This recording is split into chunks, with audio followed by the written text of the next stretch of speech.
What's on the mind of an average 20-something-year-old? Exactly. It's sex, drugs, and rock and roll.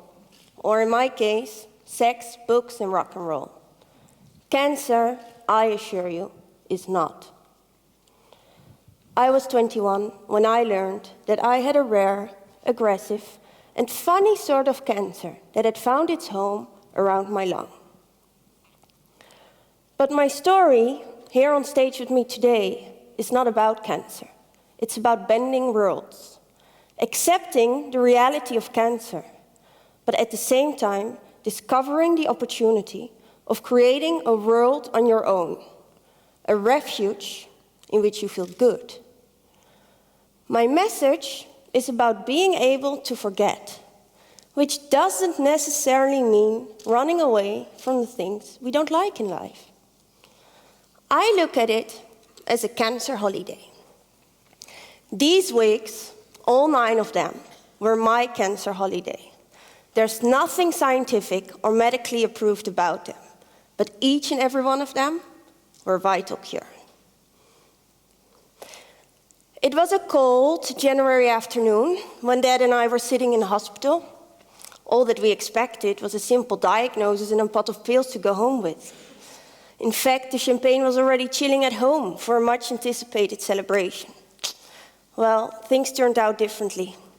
The door opened, the doctor came out, and the fast and furious diagnosis followed.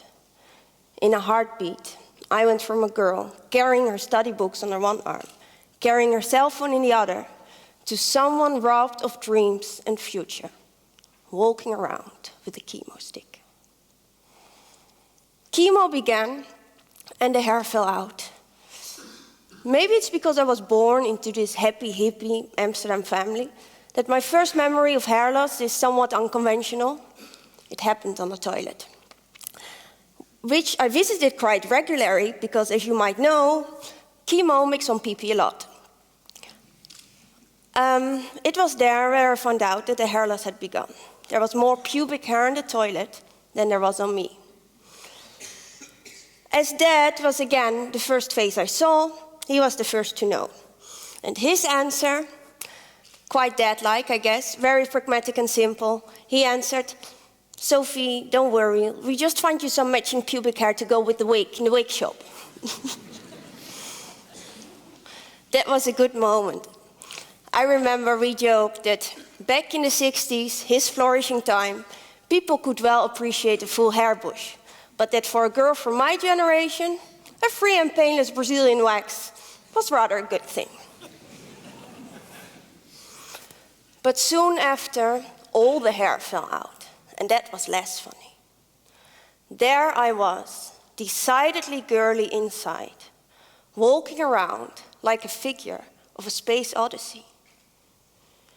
You might wonder why my looks were so important to me at the moment dealing with death. Well, here's why.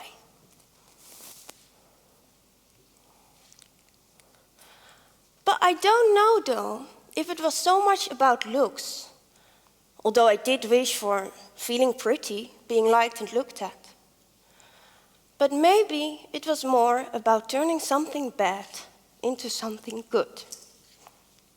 Wearing my wigs, I could feel happy again.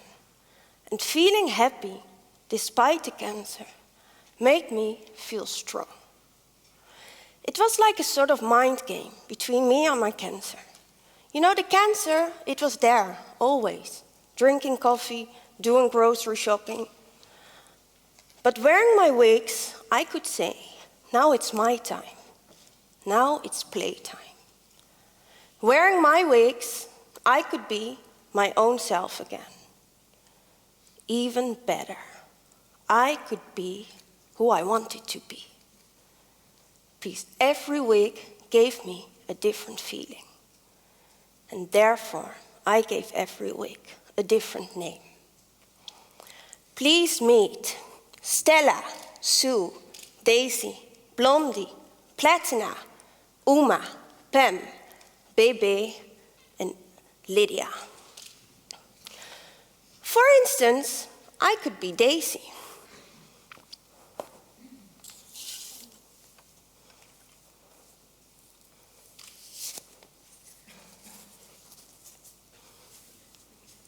feel again like the girl that I had not stopped to be. Or I could be Yuma.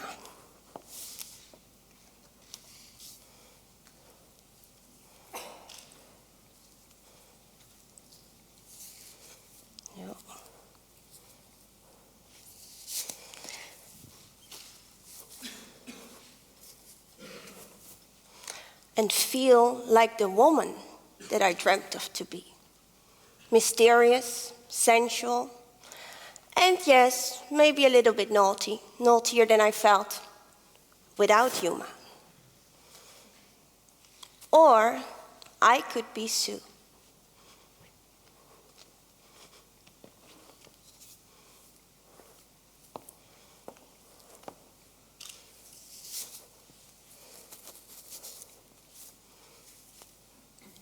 Dancing the night away.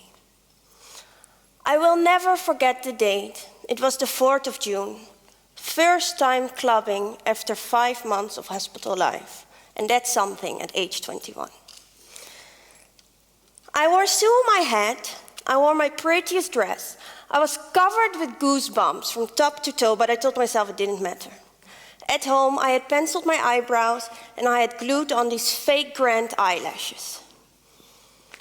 On the dance floor, it happened. He was wearing this funny tie, great moves, so I just loved the way he danced. Well, we danced, we flirted, and we kissed. And here it comes. While he kissed me, he even touched my hair, without the slightest idea of me wearing a wig on my head. For him, I probably was a girl with a funky hair though. And that was such a great feeling, being just a girl with a funky hair though. The next night though, I fell asleep in the hospital, wigless, connected to my chemo stick. It was only 3 blocks away. 3 blocks and an entire world that while dancing with him, wearing Sue, I was able to forget. I know that in the medical world, the focus is on the pills, the tests, and the surgery side of cancer. However, I do hope that my story inspires you to share it with your patients to find their own cancer holiday. Thank you.